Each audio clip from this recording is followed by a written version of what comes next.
میرے پیارے بھائیوں اور بہنوں، السلام علیکم۔ ذرا رک جائیں، یہ ویڈیو اسکرول مت کیجیے گا۔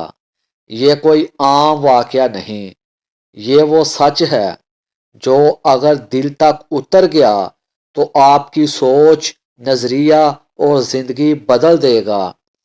یہ کہانی ہے عدل کی، عاجزی کی اور اس حکمران کی جس کے نام سے بادشاہ کامتے تھے، مگر جو غریبوں کے سامنے خود خادم بن جاتا تھا۔ ویڈیو آخر تک ضرور دیکھیے گا، کیونکہ آخر میں ایک ایسا پیغام ہے جو دل کو ہلا دے گا۔ حضرت عمر رضی اللہ تعالیٰ عنہ کے دور میں ایک شخص آپ سے ملنے مدینے کو چلا آیا۔ جب مدینے کے پاس پہنچا تو آدھی رات کا وقت ہو چکا تھا، ساتھ میں حاملہ بیوی تھی، تو اس نے مدینے کی حدود کے پاس ہی خیمہ لگا لیا اور صبح ہونے کا انتظار کرنے لگا۔ بیوی کا وقت قریب تھا تو وہ درد سے کرہنے لگی۔ حضرت عمر فاروق رضی اللہ تعالی عنہ اپنے روز کے گشت پر تھے اور ساتھ میں ایک غلام تھا۔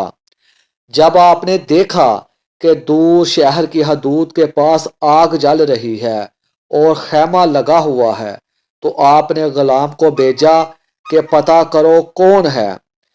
جب غلام نے پوچھا تو اس نے ڈانٹ دیا کہ تمہیں کیوں بتاؤں۔ آپ گئے اور پوچھا تو بھی نہیں بتایا۔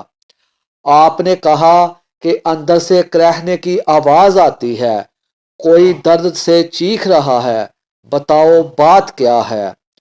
تو اس شخص نے بتایا کہ میں امیر المومنین حضرت عمر فاروق سے ملنے مدینے آیا ہوں، میں غریب ہوں، رات زیادہ ہے تو خیمہ لگایا ہے اور صبح ہونے کا انتظار کر رہا ہوں۔ بیوی امید سے ہے اور وقت قریب آن پہنچا ہے۔ تو آپ جلدی سے پلٹ کر جانے لگے اور فرمایا ٹھہرو، میں ابھی آتا ہوں۔ آپ اپنے گھر گئے اور فوراً اپنی زوجہ سے مخاطب ہوئے، اگر تمہیں بہت بڑا اجر مل رہا ہو تو لے لو گی؟ زوجہ نے کہا کیوں نہیں؟ آپ نے فرمایا چلو، میرے دوست کی بیوی حاملہ ہے، وقت قریب ہے، جو سامان پکڑنا ہے ساتھ لے لو۔ آپ کی بیوی نے گھی اور دانے اٹھا لیے اور آپ کو لکڑیاں پکڑنے کا کہا۔ آپ نے لکڑیاں خود اپنے کندھوں پر اٹھا لیں۔ سبحان اللہ! یہ کسی کونسلر، ناظم، ایم پی اے یا ایم این اے کا ذکر نہیں، بلکہ یہ اس شخص کا ذکر ہے جو 22 لاکھ مربع میل کا حکمران تھا، جس کے قوانین آج بھی زندہ ہیں۔ جب وہ لوگ خیمے میں پہنچے تو فوراً کام میں لگ گئے۔ وہ شخص ایسے حکم دیتا جیسے آپ کوئی عام خادم ہو۔ کبھی پانی مانگتا تو آپ دوڑ کر پانی دیتے، کبھی پوچھتا کہ تمہاری بیوی کو یہ کام آتا بھی ہے، اور آپ جواب دیتے اسے ذرا اندازہ نہ تھا کہ میرے سامنے کون کھڑا ہے۔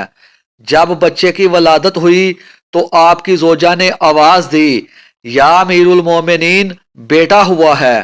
یہ سن کر اس شخص کے پاؤں تلے زمین نکل گئی، گھبرا کر بولا کیا آپ ہی عمر فاروق ہیں؟ وہیں جن کے نام سے کسر و کسرا کامتے تھے، وہیں جن کے لیے رسول اللہ صلی اللہ علیہ وآلہ وسلم نے دعا مانگی۔ آپ نے فرمایا ہاں میں ہی ہوں۔ وہ شخص رونے لگا اور بولا ایک غریب کی بیوی کے کام میں آپ کی بیوی لگی ہے اور آپ خود دھویں میں کھڑے میری خدمت کرتے رہے۔ حضرت عمر فاروق رو پڑے، اس بدو کو گلے لگایا اور فرمایا تجھے معلوم نہیں تو کہاں آیا ہے؟ یہ محمد صلی اللہ علیہ وآلہ وسلم کا مدینہ ہے، یہاں امیروں کا نہیں غریبوں کا استقبال ہوتا ہے، یہاں یتیم، مزدور اور مسکین سر اٹھا کر چلتے ہیں۔ سبحان اللہ! ذرا سوچئے، اگر آج کا حکمران ایسا ہو تو کسی ماں کو بھوکا سونا نہ پڑے، کسی باپ کو ذلت نہ اٹھانی پڑے اور کسی یتیم کی آنکھ میں آنسو نہ ہو۔ یہ صرف ایک واقعہ نہیں، یہ اسلامی قیادت کا معیار ہے۔ یہ بتاتا ہے کہ اصل بڑا وہ نہیں جو تخت پر بیٹھے، اصل بڑا وہ ہے جو غریب کے پاس بیٹھ سکے۔ آج ہم اسلام کا نام تو لیتے ہیں مگر عمر جیسا کردار نہیں اپناتے۔ ہم عزت چاہتے ہیں مگر عاجزی نہیں چاہتے۔ اگر ہم چاہتے ہیں کہ اللہ ہمیں عزت دے تو ہمیں عمر جیسا بننا ہوگا، کم از کم نیت میں، کم از کم دعا میں۔ یا اللہ ہمیں بھی ایسا دل عطا فرما جو غریب کو گلے لگائے اور مظلوم کے لیے تڑپ جائے۔ اگر یہ واقعہ آپ کے دل کو چھو گیا ہو تو کمنٹ میں آمین ضرور لکھیں اور ویڈیو کو آگے شیئر کریں، شاید کسی کا دل بدل جائے۔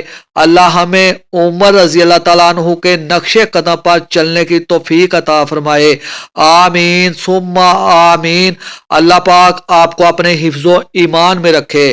السلام علیکم ورحمۃ اللہ وبرکاتہ۔